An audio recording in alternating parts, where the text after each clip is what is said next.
All right, welcome back to the deep dive. So we have this stack of source material today that it really digs into one of the biggest paradoxes we all Ooh, face. yeah. That age-old question. Exactly. How do you stay confident, keep your focus sharp, but at the same time, let go.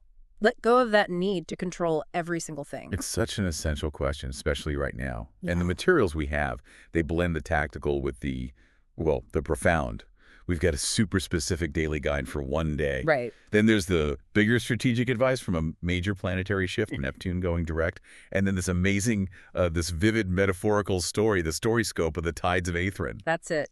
So our mission today is to really synthesize all of this. We're trying to build a bridge between, feeling totally aligned on Monday, December 9th, Hmm. and then understanding how to handle this huge need to trust what you can't even see, which starts hitting on Tuesday, December 10th. It's a guide for managing that friction between action and, well, chaos. Fundamentally, this whole deep dive is about illusion and clarity.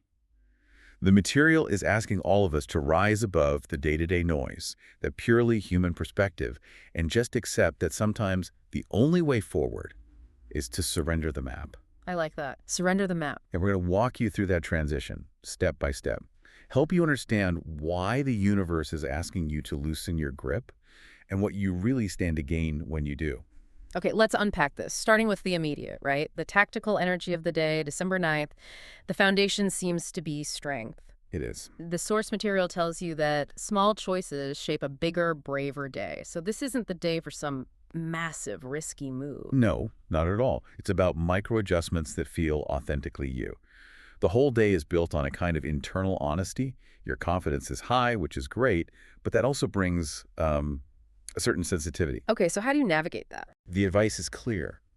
Shine, but stay real. It's about authentic expression, not, forced theatrics. If you feel that urge to overperform for other people, that's the signal to pull back. The real power is in your quiet conviction. I love that phrase from the source, internal coherence.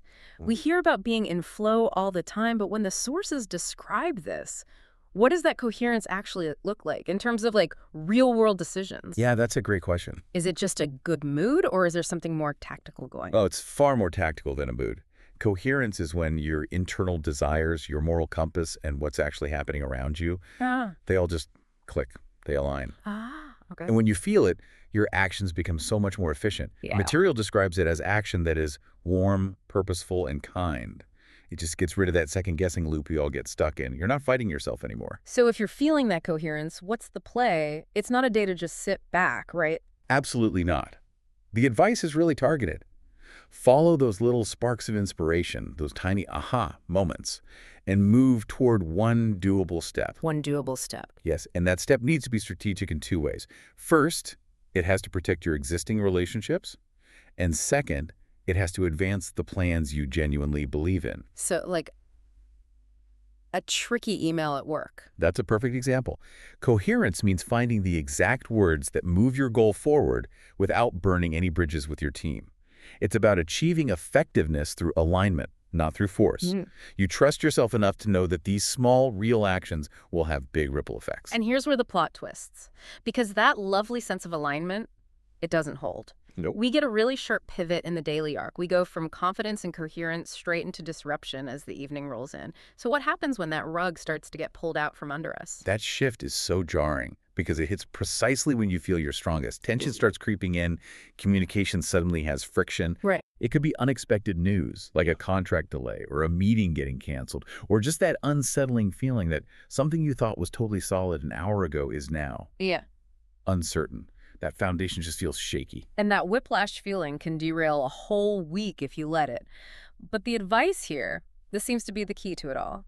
Don't resist the surprises. See them as course corrections. Yes. But how do you actually do that? How do you mentally make that switch from resistance to acceptance in the moment? You have to recognize that the surprise isn't personal. It's not sabotage. It's just essential intelligence. Information. It's just information. If you meet that resistance with more stubbornness, you just waste energy fighting a reality that has already changed. The disruption is telling you that the map you were following was maybe a little outdated or, and this is crucial, it was based on an illusion you didn't even know you had. So accepting the course correction means saying, What? It means saying, okay, that variable changed. Okay. What did this force me to see that I was ignoring 5 minutes ago? You have to use that friction as information. Which is the perfect bridge into the long-term guide, isn't it? Yeah. Because that little bit of daily friction is just a tiny warm-up for the much larger shift that starts on December 10th. A big one. The massive transit of Neptune going direct in Pisces, which runs all the way through January 26th. So if the daily arc is the tactical speed bump, Neptune direct is like a complete overhaul of the whole GPS system. That's exactly right. Neptune governs the boundaries between reality and illusion, the spiritual and the material, and our intuition. So when a planet goes direct after a long retrograde, All that internal confusing energy. exactly, it starts moving outward. The hidden messages finally start to resolve into something clear. So what does this huge shift demand from us over the next, month and a half? The overarching theme is cultivating a kind of radical faith and trust. We are told explicitly to rise above the purely human perspective. What does that mean, the human perspective? The human perspective is limited by what we can see, by the immediate data. The transcendent perspective relies on that deeper intuitive knowing.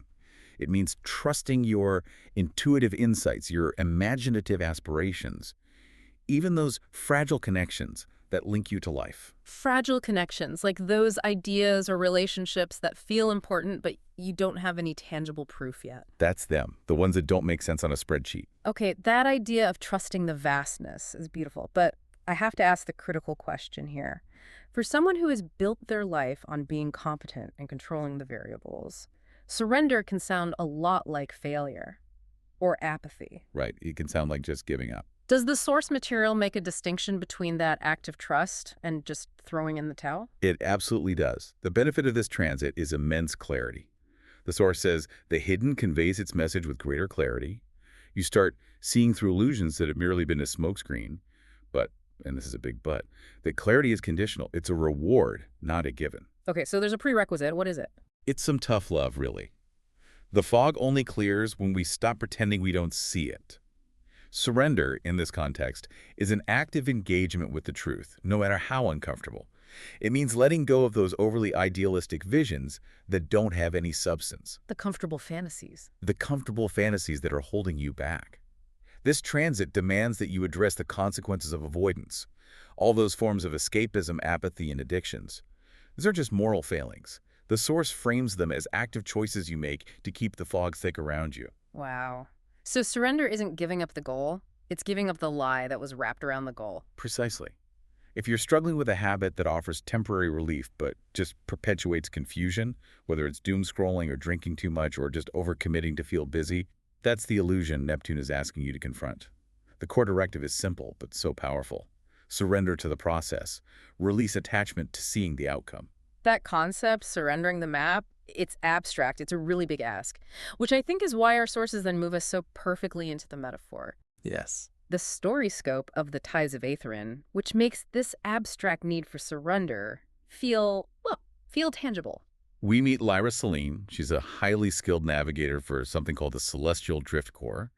And she arrives at Aetheryn, a star world half-shrouded in mist, whose oceans have been still for centuries.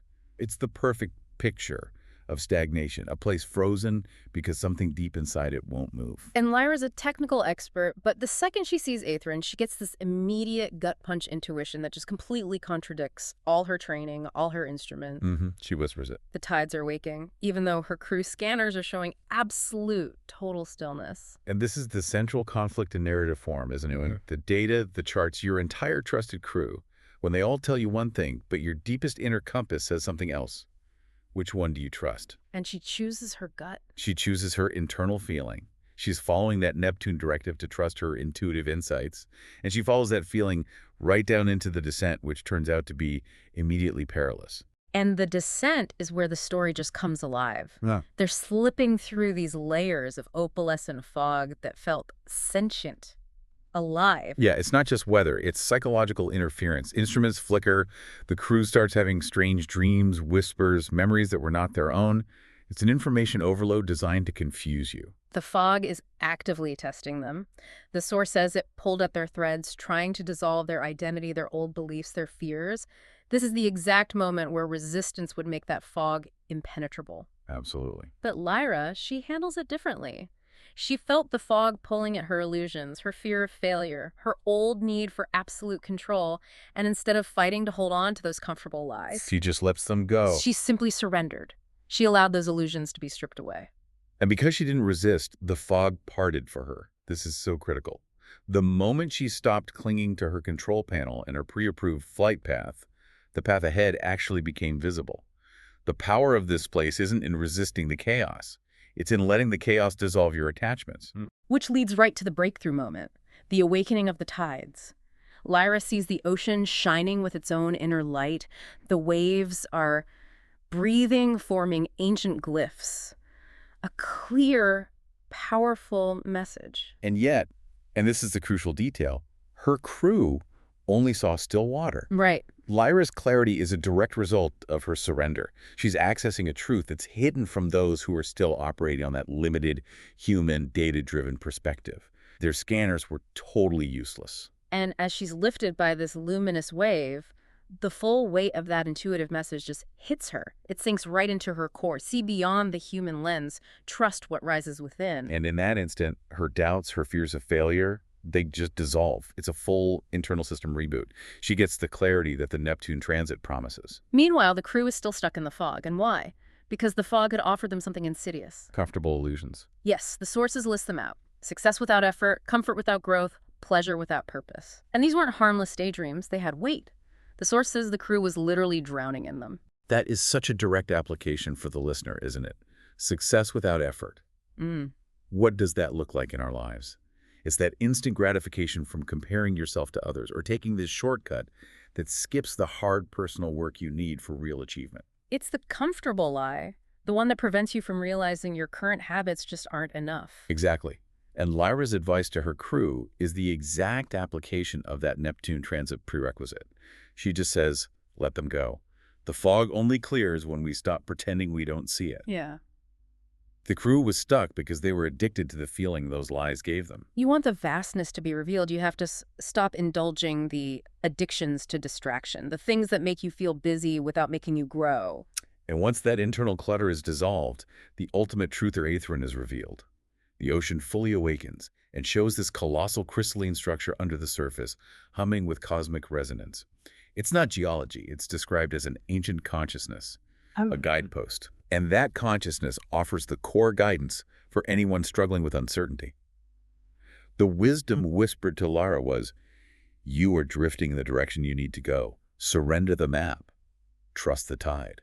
That's the ultimate takeaway for the Neptune directive, isn't it? Release the attachment to seeing the outcome, because the flow is guiding you better than your own limited planning ever could. She didn't need to ask for the destination anymore. She just trusted the unseen mechanism. And the result was this total transformation of the crew. They get back to the ship, they spoke less, they listened more. They weren't desperate for external answers anymore. They were just trusting the vastness within. They traded certainty for clarity. So, to synthesize this for you, the way forward, especially when things get disruptive, it involves this dual approach. First, you honor those small, kind, authentic steps every single day. That's what builds the confidence from the daily forecast. Right. But second, when the disruption hits, you have to cultivate radical trust. Surrender the map of your ideal future and release that need to control the destination. Because the ultimate guidance, it rises from within, not from some external metric. So what does this all mean for you right now? It means that clarity isn't found by desperately seeking external answers or advice or validation.